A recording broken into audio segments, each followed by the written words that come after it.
For 3 centuries, the church bled in shadows. Then, one emperor saw a vision, and the cross marched beside the crown. In the year 312 AD, 2 men vied for power over the Western Empire. Constantine, a seasoned general with a growing reputation, and Maxentius, a ruler clinging to the fading illusion of imperial glory. As Constantine marched toward Rome, he knew that victory would not come easily. Maxentius held the capital. His army outnumbered Constantine's. The odds were not in his favor. But then, something happened.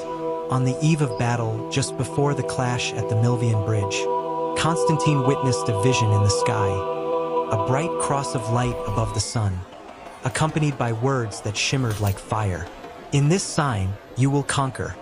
Latin, "In hoc signo vinces." That night, as the fires of camp flickered and soldiers whispered of omens, Constantine had a dream. In it, a man in shining white appeared, instructing him to mark his soldiers' shields with a sacred symbol, the Chi, the first 2 letters of Christ in Greek. The next morning, thousands of shields gleamed with that holy sign. And then came the battle. As iron clashed against iron, and dust rose from the banks of the Tiber, Constantine's army surged forward. Despite being outnumbered, they broke the enemy lines. Maxentius was thrown into the river and drowned beneath the weight of his own armor. The impossible had happened. Constantine had claimed Rome, but this was no ordinary military victory. It marked the beginning of something far greater. The cross, once a symbol of shame and execution, had now been carried into battle and won. The empire had not yet become Christian, but for the first time, a Roman emperor had conquered under the sign of Christ. History would never be the same. The victory at the Milvian Bridge did more than place Constantine on the imperial throne. It rewrote the future of faith.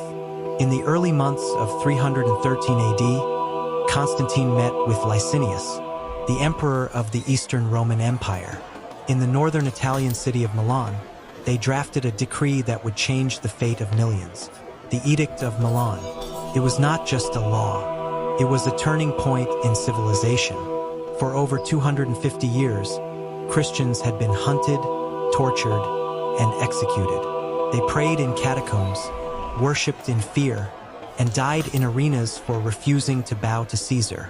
Now, with one stroke of the imperial pen, the persecution ended. The edict declared, "Let Christians and all others follow the religion of their choice, without hindrance or oppression." It granted full religious tolerance, not only to Christians but to all. It returned property seized from the church. It allowed Christian bishops to appear in public. And for the first time, churches were not burned. They were built. Rome began to transform. Crosses appeared on buildings once adorned with idols. Public baptisms replaced public executions. Where once believers whispered prayers in the dark, they now sang hymns under sunlight. The empire had not yet converted, but the shadow of the cross now touched its highest halls. Some Roman citizens were confused, others outraged, but for the faithful, it was nothing short of a miracle. From the ashes of martyrdom, the church rose, not with sword or rebellion, but with grace and endurance. And in this new era, for the first time, the church could breathe. The age of hiding was over. The church had stepped into the light. Though Constantine had not yet been baptized, his heart was clearly drawn to the growing faith. He did not merely tolerate Christianity, he embraced it, not as a priest, not as a theologian, but as a ruler who saw its power, its truth, and its promise. Rather than persecuting bishops, Constantine honored them. Rather than destroying churches, he built them on a scale the world had never seen. One of his greatest gifts was the construction of a basilica over the believed tomb of St. Peter, the humble fisherman whose bones, buried beneath a Roman hill, would one day support the very heart of Christendom. This grand structure would become the foundation of what we know today as St. Peter's Basilica. But Constantine's involvement didn't end with stone and mortar. He saw the fractures growing within the church, debates about Christ's divinity, theological confusion, and potential schism. And so, in 325 AD, he summoned hundreds of bishops to gather in the city of Nicaea. It was the first time in history a Roman emperor had called a council of the Christian Church. The result was the Nicene Creed, a declaration of faith still recited today, nearly 1,700 years later. For Constantine, the Church was more than just a religion. It was a moral compass for the empire, a divine guide for civilization. And though he never ruled as a priest, he called himself Bishop of those outside the Church. He walked a line no man had walked before, a bridge between altar and throne. His rule brought peace to the faithful and structure to the spiritual. And in that peace, the Church began to change, not just in freedom, but in form. From scattered believers, it became a centralized body. From hidden gatherings, it became a public presence. From martyrdom, it stepped into monuments. With Constantine's blessing, faith and empire began to merge. For nearly 3 centuries, Christianity had survived in the shadows, without armies, without borders, without thrones. Now, it was stepping into the heart of imperial Rome. And with that step came something new: power. Church leaders, once fugitives, now sat in imperial courts. Bishops, once hunted, now held influence over cities. Land, wealth, and authority flowed into the Church, not as spoils of conquest, but as gifts from an emperor. It was a time of extraordinary transformation.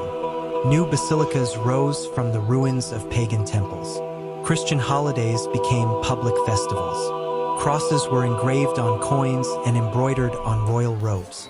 The empire that once crucified Christ now carried his symbol into every corner of its domain. But with great favor came great responsibility and danger. Some Christians rejoiced, believing that this was the fulfillment of divine prophecy. Others worried, had the Church gained the world, but risked losing its soul? As the Church gained political protection, it also began adopting the structures of the empire: hierarchies, titles, ceremonies. Faith was no longer just personal, it was institutional. Constantine did not make Christianity the official state religion. That would come later under Emperor Theodosius in 380 AD, but he laid the foundation. He opened the doors between Caesar and Christ, between sacred truth and imperial rule. And for the first time in history, it became possible to imagine a world where the Church did not just survive inside the empire, but where the Church might one day inherit the empire itself.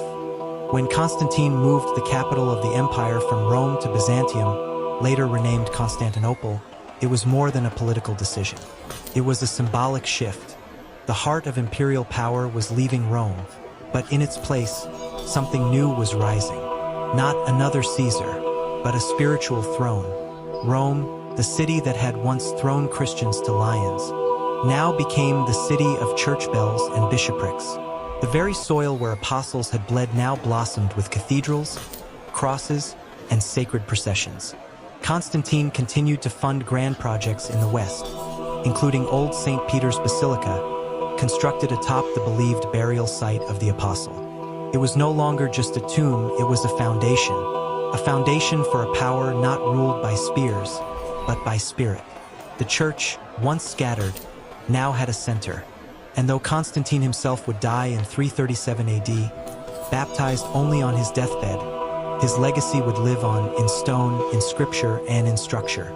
His reign had not just legitimized Christianity, it had prepared it for leadership. He had not declared the Church an empire, but he had cleared the path. And in Rome, that path led toward something the world had never seen: a kingdom within the empire, a throne that claimed no sword, but held more power than any legion. The first whispers of what would one day become the Vatican. The age of persecution was over. The age of church building had begun.